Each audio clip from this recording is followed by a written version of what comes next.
Global TV News Prime tonight. President Tinubu visits Kano to condole Dantata's family, Kano State Government. Labour Party National Executive Council ratifies interim leadership, cites Congress timetable. In business, Nigerian Maritime Administration and Safety Agency shuts fuel loading terminals over security breach. On the foreign scene, Syrian forces to re-enter Suwadia to quell renewed sectarian fighting.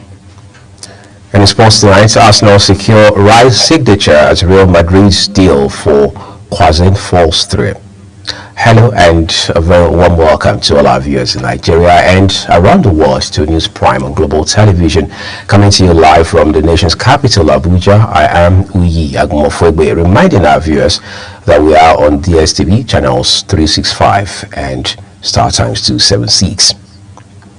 Tonight, let's begin by telling you President Bola Tinubu has visited Kano State to condole with the government and the family of Aminu Dantata, who passed away in Abu Dhabi, United Arab Emirates on June 28. The renowned businessman and philanthropist died at the age of 94 and was buried beside his wife's grave at the Al-Baqi Cemetery in the holy city of Medina, Saudi Arabia on July 1. President Tinubu was out of the country at the time of Dantata's passing, but directed some of his ministers, led by Defense Minister, to attend the burial in Saudi Arabia as a mark of honor for the late non-Nigerian. President Bola Tinubu has returned to Abuja. The Labour Party has dissolved the leadership of Barrister Julius Abure in line with the April 4 Supreme Court ruling that declared the expiration of his tenure. The party says it is taking steps to restructure its leadership and prepare for upcoming elections following a critical decision by its National Executive Council. Our correspondent Anyeti Patrick reports. At its National Executive Council meeting held in Abuja, the Labour Party says it has ratified the appointment of a new interim national working committee and released a fresh timetable for congresses at all levels. The council unanimously endorsed Senator Nenadi Usman as interim national chairman, with Senator Danlitin Nkwacha stepping in as interim national secretary. Together, they are to lead the interim national working committee tasked with repositioning the party and ensuring credible internal elections. The party also reaffirmed its commitment to internal democracy and called on INEC and security agencies to remain neutral. The NEC, statutory NEC, having empowered the Interim National Working Committee, we will issue a communique and write to INEC, just like we wrote to INEC a month before today, on the 18th of July, to say this meeting was going to hold. INEC acknowledged it.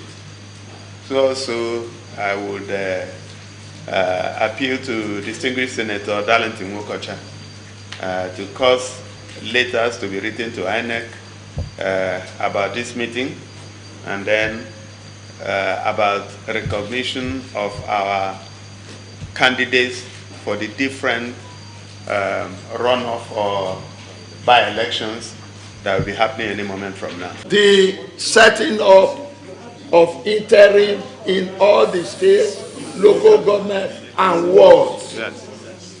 Just like the governor said, and we all agree, we have one objective, are only making emphasis on the mandate of the national interim. Status of Labour Party participation in upcoming elections. The NEC reviewed the status of the party's participation in the forthcoming Anambra gubernatorial election and various schedules by elections in senatorial districts and federal constituencies across the country. Also speaking, the National Labour Congress President Joe Ajero called on workers, traders and artisans to take ownership of the party, emphasizing that the Labour Party remains the voice of the ordinary Nigerians. The NLC at its last leg in Yola agreed that there is need to restructure this party. Immediate need. Restructure it, go into coalition, rebrand, whatever form, that's the mandate given to us for this party to work. Workers' party. And to that, I will urge every Nigerian to reach out to the liberal class, the working people, the farmers, traders, and all artisans to own the party that it is their party. Key resolutions from the National Executive Council include a timeline forward to national congresses, nationwide membership revalidation and registration, and a firm stance on fielding credible candidates in all elections. Annie T. Patrick, Global Television News. Well, thank you so very much, Aniete, for your reporting tonight. Special prayers have been offered for forgiveness and repose of the soul of late former President Muhammadu Buhari at the National Mosque in Abuja. Kabir Hassan reports that it was a solemn gathering of faithful and dignitaries who came together to honor the late former president at the National Mosque. The prayer session featuring prominent Islamic clerics was led by Imam Ilyas Usman and conducted in accordance with Islamic rites, asking Allah for forgiveness, mercy and eternal peace for the late Nigerian leader.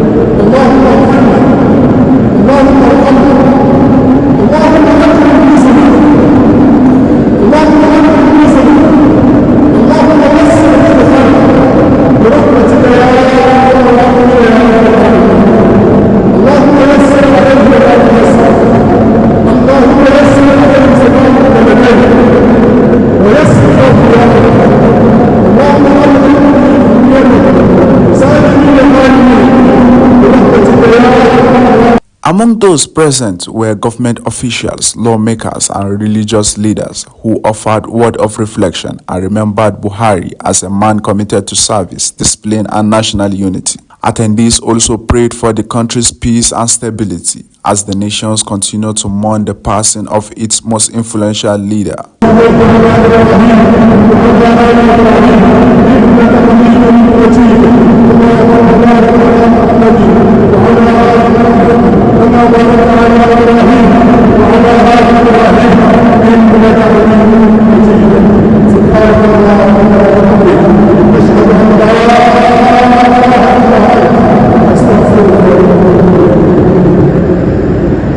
As prayers rise from the national mosques, Nigeria continues to reflect and bid farewell not just to a former president, but a leader whose legacy has left an incredible mark in the sand of time. Kabir Hassan reporting for Global TV News. Former Liberian President George Weah says late former President of Nigeria, Muhammadu Buhari, contributed to the success of his administration as a president. The former Liberian leader stated this while signing the condolence register for the late former president at the Ministry of Foreign Affairs in Abuja. Ramsey Enoch Agbo reports. We'll bring you that report later. Former apartheid leader and ex-president of South Africa, Nelson Mandela, has been described as an exemplary leader whose selfless and visionary leadership not only abolished oppression in his home country but left a lasting impact on the global stage. With July 18 each year set aside by the United Nations to honor Mandela's legacy, some Nigerians have highlighted outstanding attributes that separated the former liberation leader from conventional politicians on the continent. We'll cycle back to that story later and give you highlights of what some Nigerians think about Dr. Nelson Mandela's blessed memory.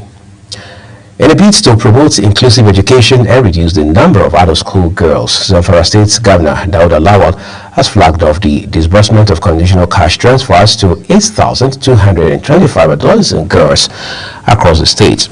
The event held in Gusau, the state capital, marks a significant milestone in the implementation of the Adolescent Girls Initiative for Learning and Empowerment's agro-climatic resilience in semi-arid landscapes.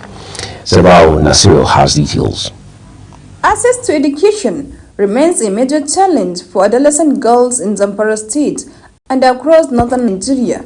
Issues such as poverty, early marriage, insecurity, long distances to schools, and gender-based barriers have forced many girls out of the classroom, limiting their future prospects. Governor Doda Lawal, while speaking at the event, said the disbursement of conditional cash transfers to 8,225 secondary school girls is part of his administration's broader efforts to strengthen education, promote social inclusion, and empower vulnerable populations across the 14 local government areas of the state. He noted that the beneficiaries were carefully selected from low-income and underserved communities. These girls, selected from the poorest and most vulnerable households, will receive 40,000 to support their continued enrollment and transition through school. Permanent Secretary, Multilateral and Donor Agencies Saadatu Abdugusau says the Adolescent Girls Initiative for Learning and Empowerment Agile project seeks to address these challenges by providing both financial and infrastructural support to encourage school enrollment, retention, and completion among girls, especially those from poorest households. As we symbolically flag off the disbursement of funds to beneficiaries of two transformative initiatives. One of the students' beneficiaries, Hawa Abdurrahman, thanked the state government for the intervention and pledged that the girls in Zamfara will rise to the occasion and make the state proud. Finally, I, on behalf of the entire Zamfara State girls and students, appreciate your effort, Your Excellency, for giving opportunity to projects like this. The event also included symbolic presentations to beneficiaries of the AgriSal project, targeting environmental sustainability, rural livelihoods, and climate resilience. Zahra Nasr, reporting for Global TV. We turn to some of our earlier stories now, where former Liberian President George Weah says late former President of Nigeria, Muhammadu Buhari, contributed to the success of his administration as a president. The former Liberian leader stated this was signing the condolence register for the late former president at the Ministry of Foreign Affairs in Abuja. Ramsey Enoch Agbo reports. The former Liberian president, while signing the condolence register for the late former president, Muhammadu Buhari, at the Ministry of Foreign Affairs, eulogized the former president, saying he was a big brother who helped him succeed as the president of Liberia. On my visit, I just wanted to come and sympathize with the government of Nigeria and the people of Nigeria. He was a very good person to me, and that he was a kind man, one that helped my leadership to be successful, and I respect him a whole lot. So I thought I should come and sympathize. President George Weah described the former president as a great leader in Africa and extended his condolence to all Nigerians. He was a great leader, a strong leader, one that believed in Africa. The demise of the late former president of Nigeria, Muhammadu Buhari, has attracted condolence messages from Nigerians and prominent individuals from around the world. Ramsey Enoch Agbo reporting for Global TV News. Our foreign correspondent there, Ramsey. Thank you. We are grateful for your reporting. Former anti-apartheid leader and ex-president of South Africa, Nelson Mandela, has been described as an exemplary leader whose selfless and visionary leadership not only abolished oppression in his home country, but left a lasting impact on the global stage. With July 18 each year set aside by the United Nations to honor Mandela's legacy, some Nigerians have highlighted outstanding attributes that separated the former liberation leader from conventional politicians on the continent. Zerao Nasir reports. In spite of his royal background, Nelson Mandela dedicated his life to anti-apartheid causes, a journey that sent him to prison for 27 years. At the end of his incarceration on Robben Island, he became South Africa's first black elected president, settling for a single term. Chinedu Akfola, an electoral reforms advocate, says Mandela defied all odds, including death, in his determination to bring desired change to South Africa, forgiving those who hurt him in the process. Nelson Mandela showed the African person that it was possible to fight and to win, because a whole lot of people were scared of maybe even being in prison, maybe death. But he proved that it was possible to defy the thought of death. And then also, when you come to his life, you could find out that even after Nelson Mandela had become leader, he proved that you don't have to pay back evil to those who had done you evil. Nelson Mandela signified the African spirit. This youth policy advocate, Godson Nwaku, describes Madiba, as he was fondly called, as the ideal kind of leader that the African continent needs at this point in its socio-political evolution. Nelson Mandela represents the idea of a leader that we want in Africa. Somebody that is selfless, somebody that has empathy, somebody that has vision, for a great continent. So the life and history of Nelson Mandela is something that is so dear to me, because to me he represents that idea. Speaking on Global TV's breakfast program, Global Morning, Mandy Wilson, a governance, development and policy specialist, said Mandela exemplified accountability, driving the unity of South Africans as his top priority. The qualities that Mandela embodies and even transmitted before he was in office, during the struggle, while he was in office, are quite rare, and uncommon, because he showed that, look, I will come, I need to bring my people together. It's a form of accountability. Nelson Mandela died on December 5, 2013, at the age of 95. However, his legacy continues to set a standard for governance and leadership on the African continent and beyond. Zahra Nasser, reporting for Global TV News. Zara, thank you for your reporting on the life and times of former South African President Nelson Mandela on the news tonight. You're watching the live broadcast of News Prime. When the rest of the broadcast returns, Labour Party National Executive Council ratifies interim leadership, sets Congress timetable. We'll have those details and more for you. Stay with us.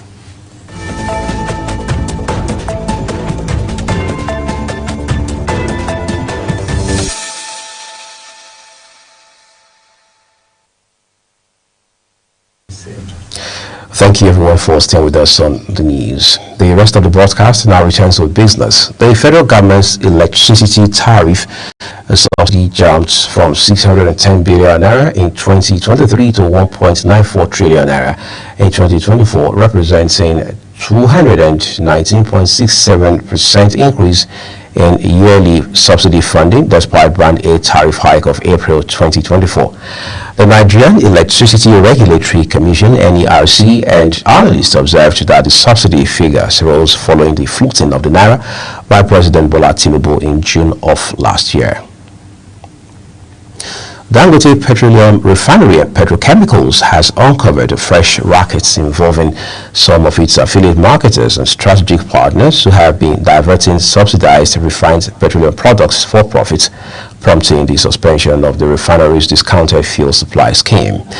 Investigations by the refinery revealed that certain marketers who were granted discounted products meant to ensure affordability and steady supply across retail outlets had been rerouting the loaded trucks to unregistered third-party marketers.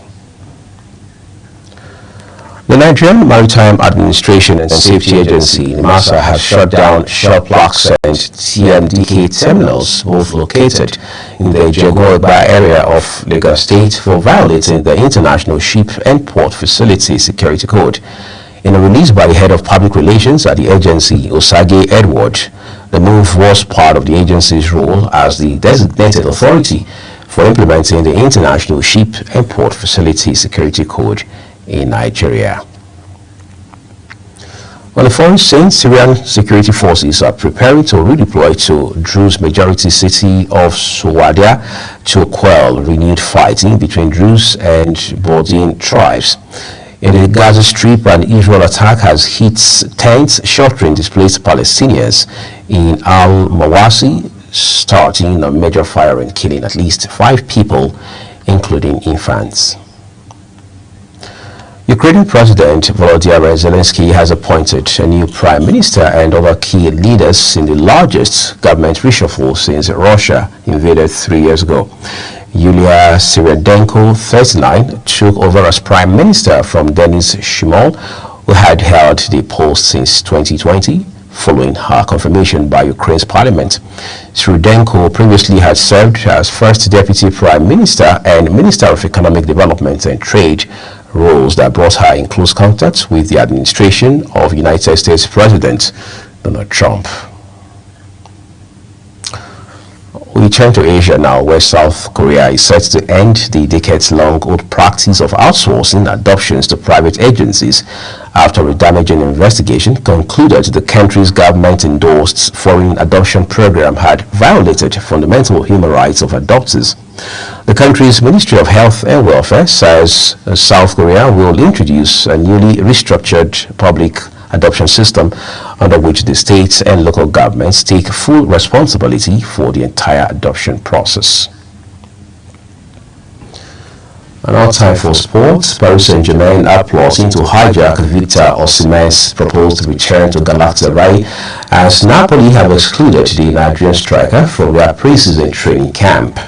The 26-year-old has officially returned to Naples after his loan agreement with Galatasaray ended, but finds himself amongst 6 players omitted from the 30-man squad heading to the Maro for Garida for pre-season preparations under new coach Antonio Conte. Osimhen had sent a medical note ruling him out of pre-season medical tests as he pushes for a permanent transfer to Galatasaray following his impressive loan spell where he scored 37 goals in 41 appearances. Inter Milan are considering adding midfielder Christian Orsani to their €14 million offer for Ademola Lookman as they look to bridge the gap with Atalanta's valuation of the Nigerian forward. Cacho Macanto says the Serie A giants have already agreed personal terms with Lookman, who is pushing for the move to the San Siro, but their current offer of €45 million falls short of Atlanta's €60 million asking price for clubs within Italy. As we continue to talk football tonight, Arsenal have agreed a deal to sign 17-year-old talented Salford City striker Will Wright. Fabrizio Romano says documents for Wright's signature are being prepared as Arsenal won the race for Wright's signature despite interest from several clubs. Tonight we conclude News Prime with a look at some of our big stories. President Bola Tinubu has visited Kano State to condole with the government and family of Aminu Dantita, who passed away in Abu Dhabi in the United Arab Emirates on June 28. The president has returned to Abuja.